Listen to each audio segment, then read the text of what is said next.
Hello प्रिय विद्यार्थियों, आप सभी का अपनी पाठशाला में स्वागत है। कक्षा 6 और 7 में गणित विषय की जो कार्यपुस्तिका है उसमें कार्यपत्रक 6 को हल करेंगे। यह कार्यपत्रक भिन्न से संबंधित है, भिन्नों की तुलना कर पाना। भिन्नों की तुलना का मतलब ये होता है कि कौन सी भिन्न छोटी है, कौन सी भिन्न बड़ी है, कौन सी पहले आएगी, कौन सी बाद में आएगी, इस प्रकार से तुलना करेंगे उनकी। क्वेश्चन नंबर 1, इसमें दी गई भिन्नों में से सबसे बड़ी भिन्न पर घेरा लगाइए।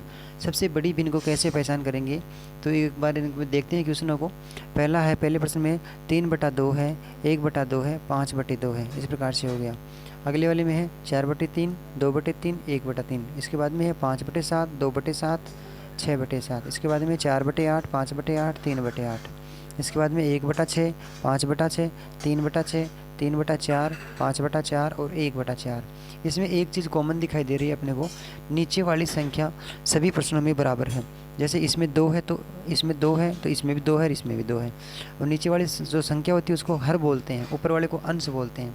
तो अपन यह कह सकते हैं कि इसमें सभी भिन्नों में हर की जो संख्या है, नीचे वाली हर वाली, वह समान दी हुई है। सभी भिन्नों में समान रूप से हर वाली संख्या दी हुई है। और जो अंश वाली संख्या होती है वह असमान दे रखी है। तो ऐसी जब भिन्न होती हैं तो उनमें छोटी और बड़ी भिन्न पहचान करने के लिए एक छोटा सा नियम ध्यान में रखेंगे और उस नियम के माध्यम से अपन संख्या को देखते ही सही उत्तर तक पहुंच जाएंगे। वो नियम यह है कि जब हर समान होता है तो छोटे अंश वाली भिन्न छोटी होती है और बड़े अंश वाली भिन्न बड़ी होती है। अब इस बात को फिर से मैं रिपीट करता हूँ, जब हर समान होता है तो छोटे अंश वाली भिन्न छोटी और बड़े अंश वाली भिन्न बड़ी होती है। फिर से देख लीजिए आप, दी गई भिन्नों में सबसे बड़ी भिन्न पर घेरा लगाना है। तो अपने क्वेश्चन नंबर 1 है, इसमें 3 भिन्न है, 3/2 है, 1/2 है और 5/2 है। अब अपने को ये पता नहीं कि सबसे बड़ी कौन सी है। तो सबसे पहले इसमें नियम लग रहा है कि सबका हर समान है क्या? जी हाँ, समान है, सब में 2-2 है। तो बड़े अंश वाली भिन्न बड़ी होती है। तो बड़ा अंश किसका है? इसका तो 1 है, इसका 3 है, तो इसका 5 है। तो सबसे बड़ी भिन्न है ये 5/2 हो जाएगी। अब यही नियम लगाएंगे। अगर इसी प्रश्न में पूछे कि सबसे छोटी भिन्न कौन सी है, तो सबसे छोटे अंश वाली भिन्न होगी। सबसे छोटा अंश किसका है? ये 1 का है। 2 तो नीचे वाला तो सब में समान है, तो ये 1 है, तो ये सबसे छोटी हो जाएगी। सबसे बड़ी हो जाएगी 5/2 और सबसे छोटी हो जाएगी 1/2। अब अगला क्वेश्चन है, उसको भी सेम इसी प्रकार से कर पाएंगे। अब जल्दी जल्दी समझ में आ जाएगा आपके। 4/3 है, 2/3 है और 1/3 है। तो हर सभी में समान है, 3 है, 3 है, 3 है, सभी तीनों में 3-3 है। इसके बाद में बड़ी भिन्न पे घेरा लगाना है। तो बड़ी भिन्न कौन सी होगी? बड़ी भिन्न होगी अपने सब बड़े अंश वाली, तो 4/3। तो ये 4/3 के ऊपर घेरा लगा दिया। बाकी इन 2 के ऊपर हटा देते हैं, अपन समझने के लिए लगाया था ये, तो इस प्रकार से। अब नेक्स्ट क्वेश्चन जो होगा तीसरे नंबर का, इसमें है हर समान है, इसका भी 7, इसका भी 7, इसका भी 7। तो सबसे बड़ी भिन्न कौन सी होगी? बड़े अंश वाली। तो बड़ा अंश 6 है इसमें, तो 6/7। नेक्स्ट क्वेश्चन है, इसमें भी 8 है, इसमें भी 8 है, इसमें भी 8 है। तो बड़ा अंश किसका है? बड़ा अंश है इसका 5 का, बीच वाले का 5 है, तो ये बड़ी भिन्न हो गई। इसके बाद में नीचे वाले में सब में हर समान है, तो बड़ा अंश किसका है? 5 है, तो 5/6 हो गया, बड़ी भिन्न ये हो गई। इसके बाद में सब में अगले प्रश्न में 4-4 है सबका हर, तो बड़े अंश वाली भिन्न बड़ी होगी, तो 5/4 हो गया। इस प्रकार से ये बड़ी भिन्न हो गई। तो अब अपना ये आराम से देख सकते हैं कि कौन सी भिन्न छोटी होती है और कौन सी भिन्न बड़ी होती है। जब छोटे अंश वाली भिन्न छोटी होती है और बड़े अंश वाली भिन्न बड़ी होती है। कब होती है? जब हर समान होता है, उस टाइम में।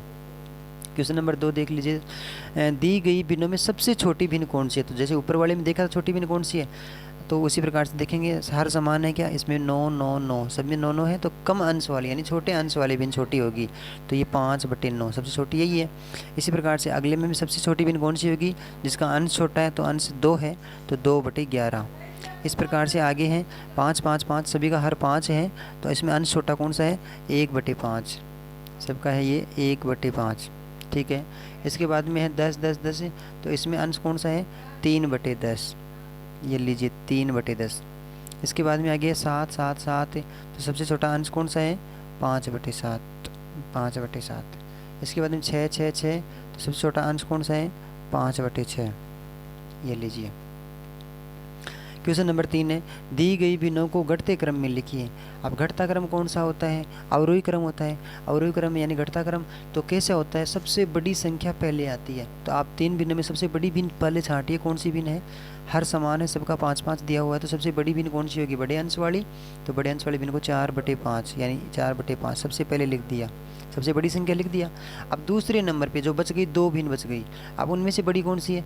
3/5 वाली बड़ी है, क्योंकि 3 है इसका अंश है। तो दूसरे नंबर पे आ गए 3/5। 3/5। तीसरे नंबर में कौन सी बच गई, 1/5, तो लिख दिया 1/5। अब ये घटते क्रम में होगी। घटते क्रम में कैसे, जैसे सबसे पहले बड़ी भिन्न थी, फिर उससे घट करके थोड़ी छोटी हुई, फिर उससे घट करके थोड़ी और छोटी हुई, इस प्रकार से घटते क्रम में हो गई। अगला प्रश्न भी इसमें है 4/7, 3/7 और 6/7 में। तो सबसे बड़ी भिन्न कौन सी होगी, बड़े अंश वाली, बड़ा अंश है 6 इसमें, तो 6/7। 6/7। दूसरे नंबर पे है कौन सा, 4/7, तो लिख दिया 4/7। तीसरे नंबर पे कौन सा है, 3/7। 3/7 हो गया। नेक्स्ट क्वेश्चन, क्वेश्चन नंबर 4, दी गई भिन्नों को बढ़ते क्रम में लिखिए। तो बढ़ता क्रम कैसा होता है, जैसे 1 लिख दिया तो उससे बड़ा 2, फिर 3, फिर 4, फिर 5, फिर 6, तो हर बार बड़ी भिन्न लिखेंगे। तो सबसे पहले कौन सी आती है, छोटी आती है। इसमें बढ़ते क्रम की बात है तो छोटी भिन्न पहले लिखते हैं। तो सबसे छोटी भिन्न कौन सी होगी, छोटे अंश वाली। तो छोटा अंश कौन सा है, 1/5 है, 1/5। दूसरे नंबर पे कौन सी आएगी, 1/5 तो लिख दिया। अब 2 बच गई, 5/5 और 3/5, तो इसमें कौन सी आएगी, 3/5। इस प्रकार से लास्ट में कौन सी बच गई, 5/5। 5/5 ये हो गया। इसके बाद में है 3/4, 1/4 और 2/4। तो सबसे छोटी भिन्न कौन सी हो गई, 1/4, 1/4, फिर 2/4 और 3/4। उम्मीद करता हूँ कि इस वीडियो समझ में आ गया होगा। अगर आपने थोड़ी सी बात को ध्यान से सुन के समझा होगा और एक बार में समझ में नहीं आता तो आप 2 बार रिपीट कर लीजिए, आसानी से समझ में आ जाएगा। और समझ में आने के बाद ही हल करें तो बहुत फ़ायदा रहेगा। अगले वाली वीडियो में फिर मिलेंगे, तब तक के लिए बहुत बहुत धन्यवाद। और यदि आपको मदद मिलती हो तो आप लाइक ज़रूर करें। धन्यवाद।